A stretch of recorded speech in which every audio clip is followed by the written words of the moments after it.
Thank you very much, and thank you for everyone for staying this afternoon at 4:25 for the last session. I hope it won't disappoint, so here we go. What I'm presenting this afternoon is the essential ingredients for the successful implementation of mobile learning.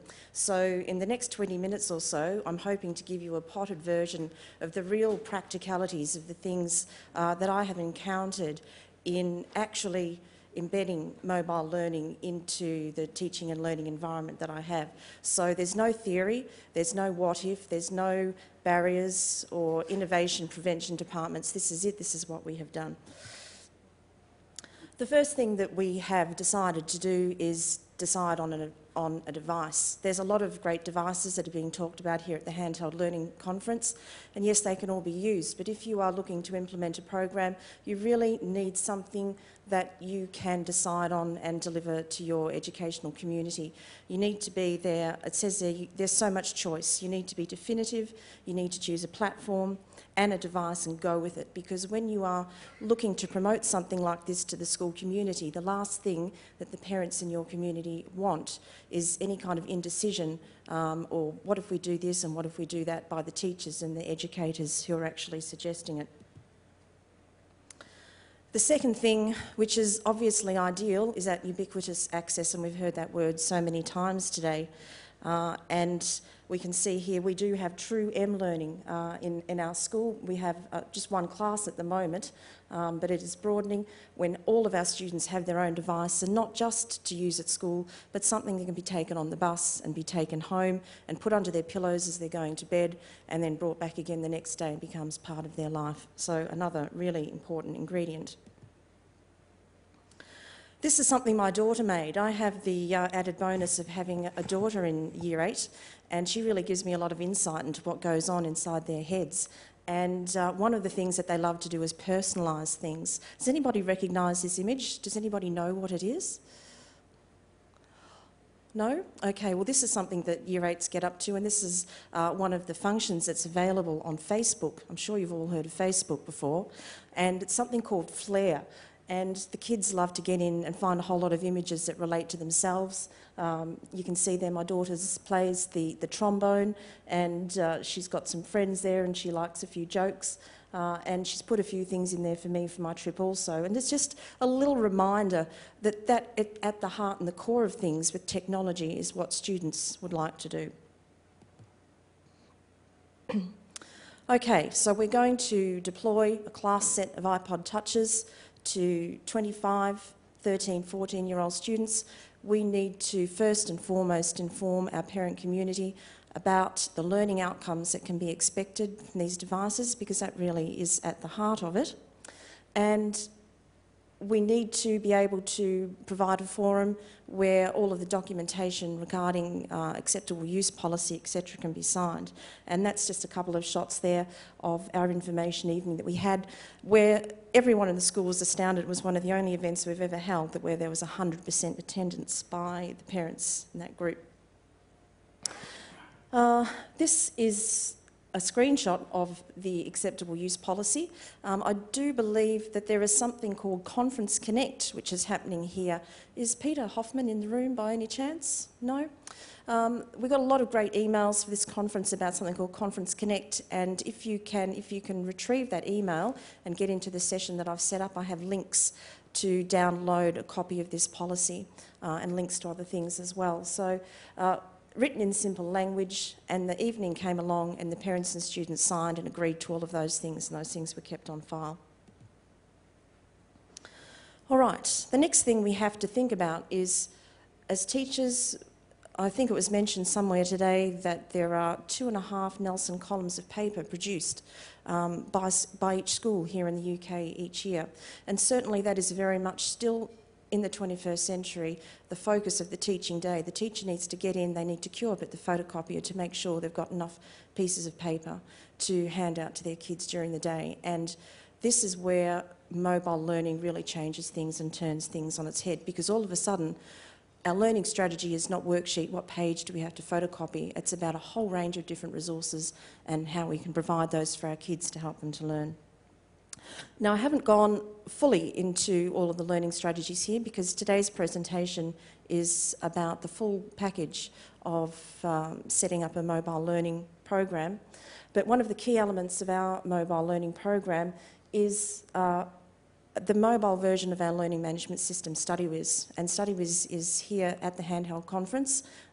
You'll find them down in the trade display at lunchtimes. We've been working with them for 3 or 4 years now, and they have established a mobile interface, which means all of the kids, instead of just having that device as something which is not really linked into the school and into the curriculum and into their classes, in the palm of their hands they are able to access all of their classes, communications with their teachers, communications with students, images, sound files, links to things. Those worksheets, all of a sudden, they're there in the palm of the kid's hand, and no more are you queued up at the photocopier in the morning. It does a lot more also. That's one of our elements. This here just shows you some screenshots of what that looks like on the iPod Touch.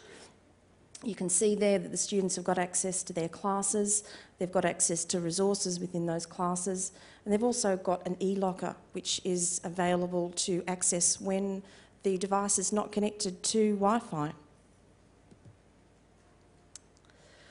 This has always been one of the bugbears of mine with teaching with technology. I've been teaching for over 20 years and certainly very intensely with technology since the mid-1990s. And this is a little bit of a flow chart of the frustration I have felt. And, you know, this is not really a dig at my IT department, who I love each and every one of them, but it is a reality when it comes to some sort of new software that we've found. And, yeah, we've heard some great things today about Web 2 tools and their availability, but sometimes there's some software also that we want, and that pretty much underlies what happens. I don't know if everyone's got similar experiences. Now, it was at this point I was going to be asking you whether your experiences were similar to mine, and I was going to be asking you to pull out your iPods and log into Conference Connect and find the questions that I had set up, and you were able to answer 1, 2, 3 or 4, and then there was going to be an interactive response from the group here so that we could see what your personal experiences were of this, but I can't see that actually happening. But if you log on to that afterwards, and if you find my session, if you find those questions that are there, that would be fantastic. You'll be able to have a look and see how that Conference Connect was supposed to work, and I certainly will be looking for your evaluations and your feedback and the answers to those questions to get a little bit of a feel for what the experiences are of the people who are here today. This is a screenshot of how we manage our software with the iPod Touches. I simply get my Mac or PC, log into iTunes. I find the software that is going to be relevant to what my students' learning are at this particular point, and download them and sync them up. I do not have to go to my technician. I do not have to wait for an image to be rebuilt. I do not have to wait for 6 months. If there's something that a teacher who is teaching my class says, look, I'm teaching about gears and about forces, and we've got this bike coming in tomorrow, and I just remembered I'd seen this great little application that taught students all about gears, so we downloaded it and we got it onto their iPods, and while they were learning and having these experiences in the classroom, they were able to then go and extend that with the apps. Something that people often complain about with the apps is it's very difficult to find the apps which are suitable to application to education. That certainly is the case, and you really do have to get yourself a little toolbox of places to look that will suggest some good applications. So these are some of the places that I have found particularly good. There's app reviews that you can look up on YouTube. Learning in Hand, Tony Vincent was here before. He's been an absolute guiding light for me in getting started with using the iPod Touches with my class, and the Educational Apps Review website also is very good. These are some of the favourites that we have at the moment in our classroom. My daughter very kindly modelled those for me, and we have classics. And she will take her iPod Touch. She's a great reader, and she doesn't readily have access to some of those classic books like Alice in Wonderland, and she will sit and she will read them there. Story Kit is brilliant by the International Children's Digital Library, where you can go in and actually create a story and draw the images and build that story up there in the palm of your hand. No other software or computers required.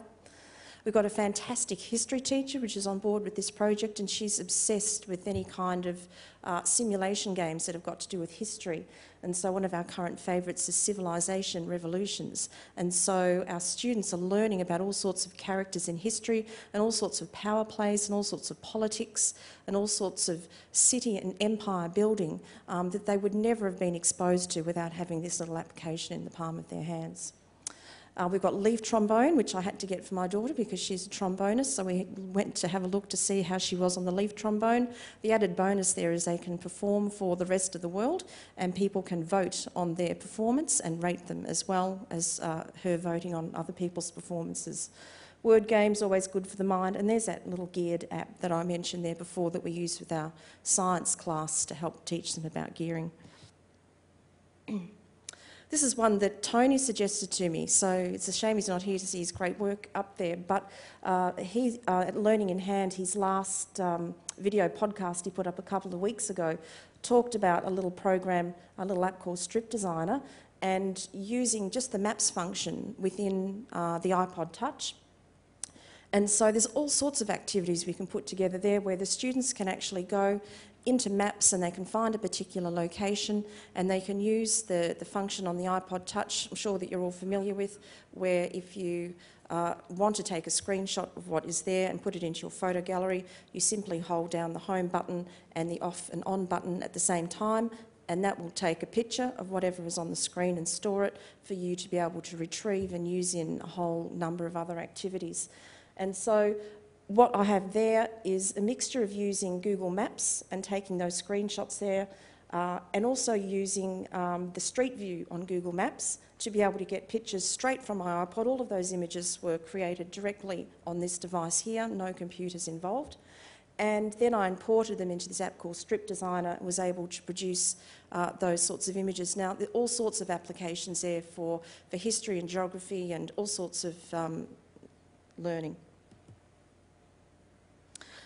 There was a little bit of a talk there before about artwork on mobile devices. Well, there is nothing as great as brushes. Absolutely love this program. And there are websites devoted to great art that's being created by brushes. Anyone seen brushes? Anyone in the audience played with brushes or used brushes? A couple of people have. Brilliant program. Brilliant for the kids to be able to draw things that have got relevance to their curriculum. So we have them drawing scenes from medieval peasant life, or new inventions, or rainforest animals. And the other thing that we're able to do, we're able to use our learning management system, StudyWiz, and the kids are able to upload all of those images there and share them, both on any normal computer, but also on their handhelds as well. Another thing I love to do is really make that link between the handheld device and the computers, and you'll see it in a moment. I'm not looking to sweep my Mac on the floor and never see it again. Believe me, that would break my heart. So it's a real combination of the two. So what we have here is just a little example of a video, and again, the sound's not fantastic here today, so I'm not sure whether that's going in, but that's Josh talking. It's a little program called ScreenFlow, and I've got a Year 11 student who's just been obsessed with these iPods, and his brain is just fantastic, and he's done so much work. And this one here is just running through a demonstration of how you can get a little program called Brushes Viewer, and you can import your file and it will actually play back every brush stroke that you've made with brushes as an animation. So again, a whole lot of potential, and we're capturing the how-to there with ScreenFlow, which is fantastic. And you can see that the drawing of that monkey there being played back stroke for stroke, which is just gorgeous.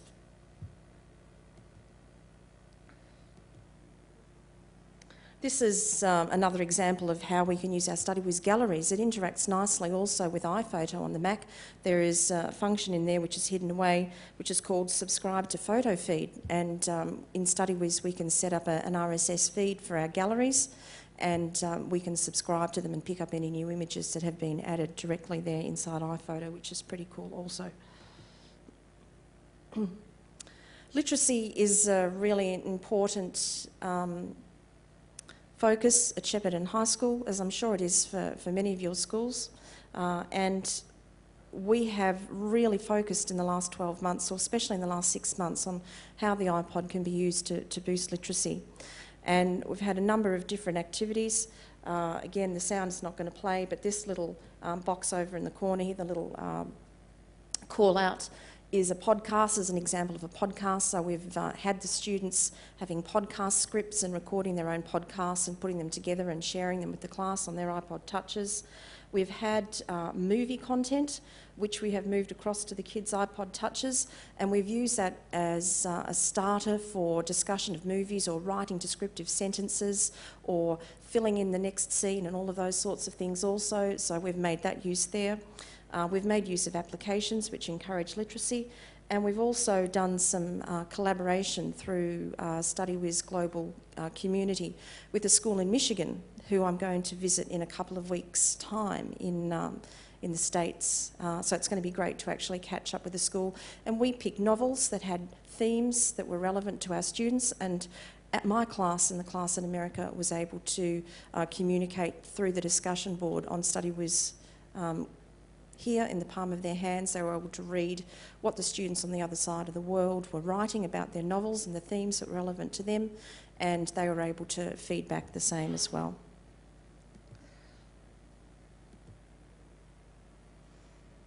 Music. All the kids love songs and music, but how many of them know the actual words or know how to spell those words that are in the songs that they listen to? Now, we all know that we don't even want to know what some of those words are in those songs. I know I don't. It just terrifies me. But some of them, if we can pick the right songs and find those lyrics and encourage the kids to make links between the music and the written word, the iPod Touch is brilliant for that, because all you have to do is make sure that the lyrics are loaded up into the song, and when the kids are listening to it, they just touch the screen and the lyrics will appear, and they can read the words along with the music as well. Did all of you realise the iPod Touch can do this much stuff? Oh, okay. Something else that we really enjoy doing, all of us love making a PowerPoint, don't we? But how do we get those to our students? Something that we like to do is we like to make movies out of our PowerPoints. If you're in Keynote, in the Mac, you simply share it to iTunes. It makes it into a little MOV file, and you can sync that then onto students' iPods. And instead of having to wait till the teacher's got exactly the right slide on the screen, these become little movies that the kids can pause and fast forward at their own pace, move backwards and forwards. It can be for an introduction to a topic, or a homework task, or an assignment, or anything at all. And they've got those little movies personalised. So you've got 25 kids who've got a copy of that presentation in the palm of their hands, which they can move forwards and backwards and pause at their own pace to get their own personalised learning.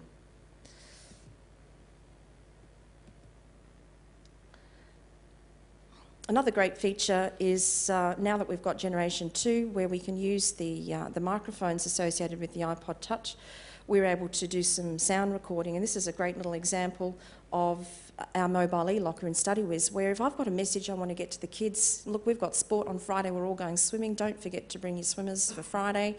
Or don't forget that tomorrow you've all got, a science prac, and you're all supposed to bring in a hard-boiled egg from home, whatever it might be.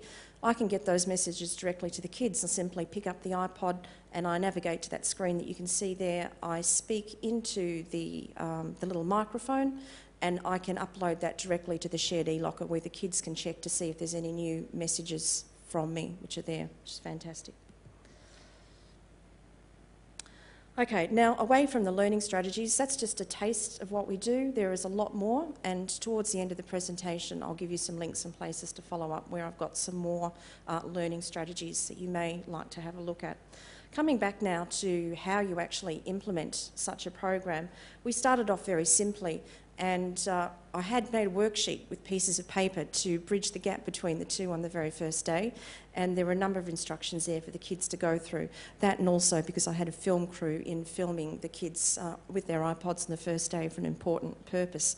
And they went through, they were just totally engaged, they were just beside themselves, these kids, the day they got their iPods, and they went through these activities. Some of them were typing skills, some of them were drawing skills, some of them were just putting their birthdays in their calendars, having a look at where you could write tomorrow's homework, all of those sorts of basic things. And we have moved from that very guided activity stage right through to where now, instead of having a look at how I have to assimilate a piece of paper into a class, I'm looking at how I assimilate this device and all of the different functions and flexibility that it has into my learning. Here are some comments now by my team of teachers who I'm about to introduce to you here on the screen. We had to, of course, move past just me and a couple of other teachers having the iPod Touch. And we have a brilliant program at our school called Personalising Learning, which is a cross-curricular program. And these are some of the things when these teachers were given the iPods for the first time, what they did with them. And again, they're just like children themselves, especially with a lot of good guidance as to all of the different things that the iPod can be used for. And so that would be a really key and essential ingredient, would be to make sure that if you are getting these devices out to kids, give them to the teachers to get the teachers engaged and explore so that they know what they're doing 6 months before you're ready to deploy them to kids.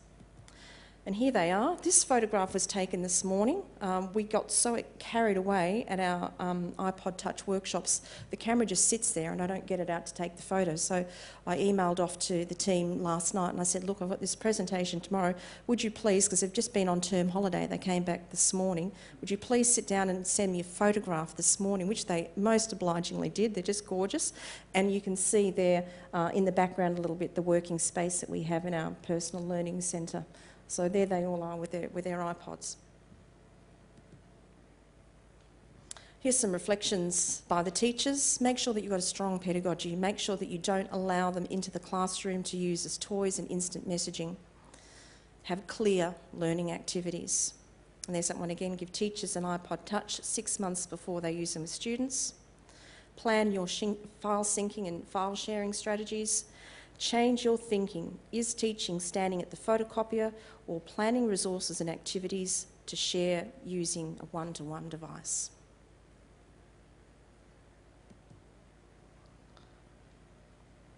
You need to integrate it wider within the school as well. You need to think about what other applications within the school besides just the teaching and learning are going to be useful to you, because it's got so much potential. And here's just some examples of some screenshots from my iPod Touch where I use it around the school. We have the dreaded teacher absences bulletin, comes out at about 8:30 every morning to tell us who's got extras.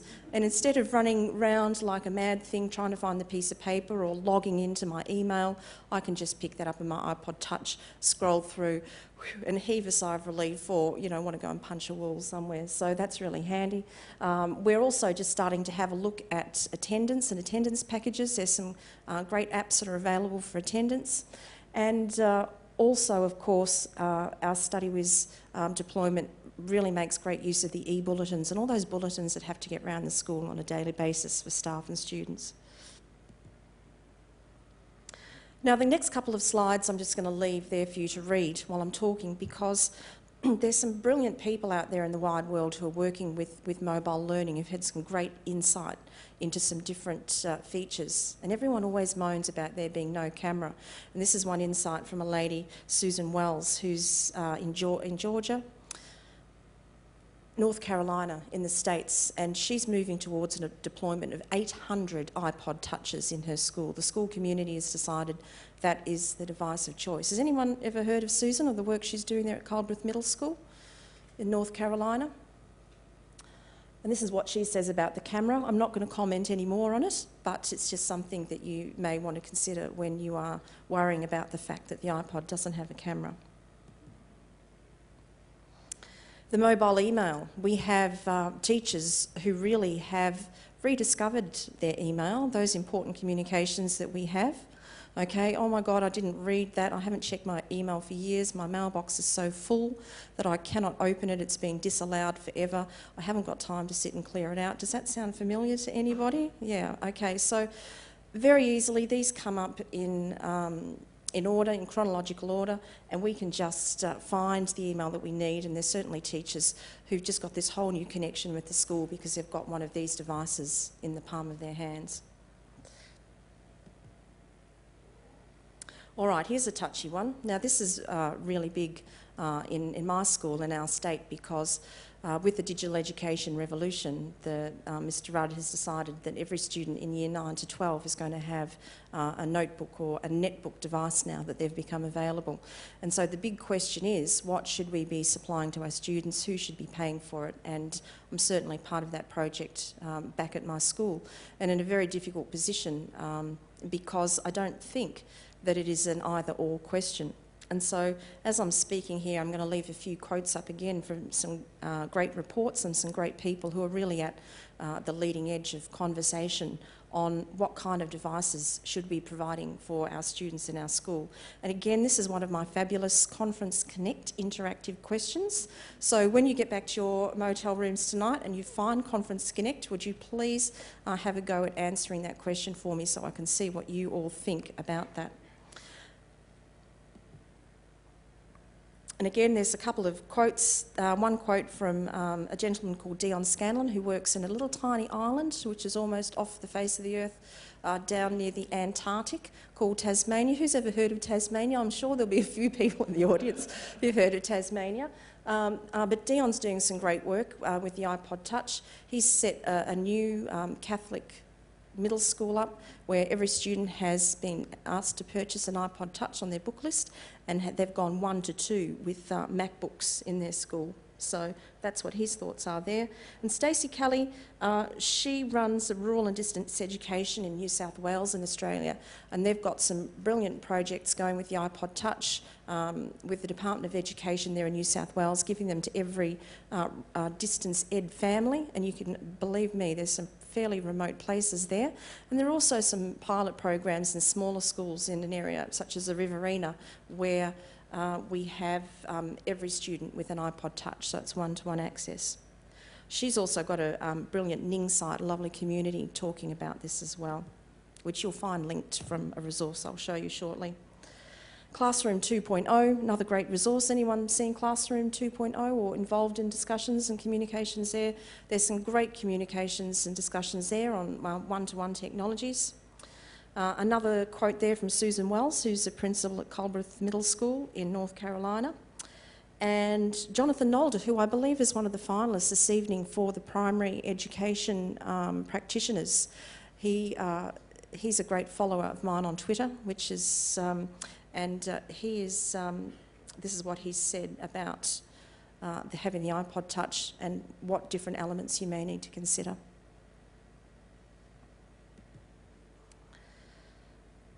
This one here is from Maine, where they have the notebooks, and they're wondering within the future whether they might be giving out smaller format devices. And we all know Maine is well known internationally for its one-to-one programs. Now, this is a little thing that I put together, which is probably going to be very difficult to read, but this is my idea of how we should actually structure the deployment of personal learning technologies in K-12 education. Because we all know that we don't treat a 5-year-old the same way as we do a 15-year-old.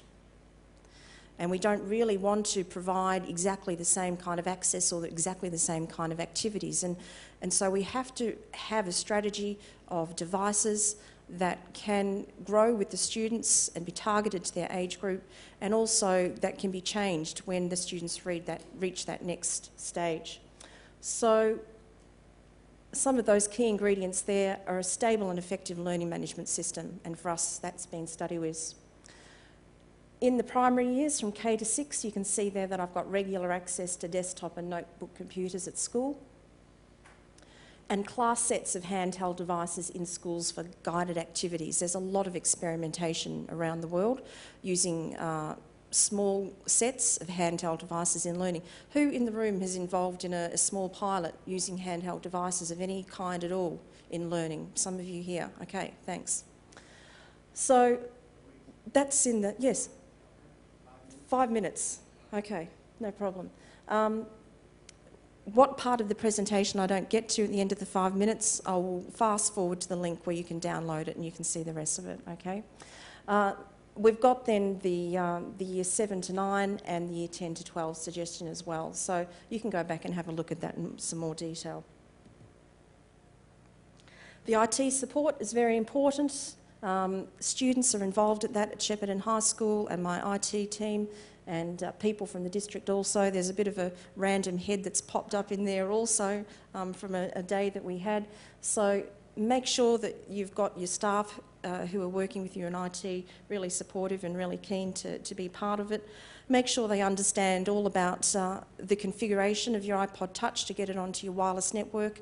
In Victoria, our Department of Education has worked with Apple to come up with a special wireless certificate that can be put onto the iPod Touches and get them on there, and the email working as well. I'm not a technician, so I won't go into that. A key element of our success has been finding those fabulous IT nerd kids that have been following you around since year 7, and all of a sudden they come into their own when they're in year 11. They're actually useful for something than being a pest. And I have adopted 2 of those, and those kids give up 1 day a week to come in and help me to research things and put things together and make sure everything's working well for me. And they act as a student help desk as well. Another one of these fabulous Conference Connect questions, there are 4 of them there. Please answer that tonight in your hotel room. How much impact does Wi-Fi support in your school have on the potential for mobile learning? There's going to be pitfalls, things to look out for, but in last year we had 4 damaged iPod Touches. This year we have had 3 damaged iPod Touches out of a class of 25. So that gives you the approximate, but there's other things that are going to create gaps in the learning as well. Left it in my locker, left it at home. They even moan around about carrying those around, that they're too big, and that is a real comment from a real student, so think about that. Now, from the kids, you're not going to be able to hear the sound, which is just a tragedy, because this little video here is between Hussein and Damon, and they've interviewed each other. If you want to see this afterwards, I'll let it run for you there on my Mac, and they have interviewed each other about how they use their iPod Touch in the classroom and how devastated they're going to be at the end of the year when it's got to be given up and passed on to another student. And it's just a shame that sound's not working, because it's just absolutely gorgeous what these kids have put together here. Really great practice to have your kids involved in reviewing a program like this themselves, to give them a chance to have their voice about how they think it's going, because it gives you a lot of pointers for feedback about how it should go. Now, this is where to go to get some more good oil. I have a blog. The address is there, louiseduncan.globalteacher.org.au. There's hours of reading there, so make sure that you've got a good strong cup of coffee in your hand before you start, and that you haven't had too big a night out at the Handheld Learning Awards. And you'll find there links to just about everything. If you log into that Conference Connect site, you will find a link to that blog. You will also find a link to my Mobile Me iDisk, public iDisk, where you can download that presentation from today and acceptable use policies and a whole number of other things as well. And I think that's the end. Thank you very much.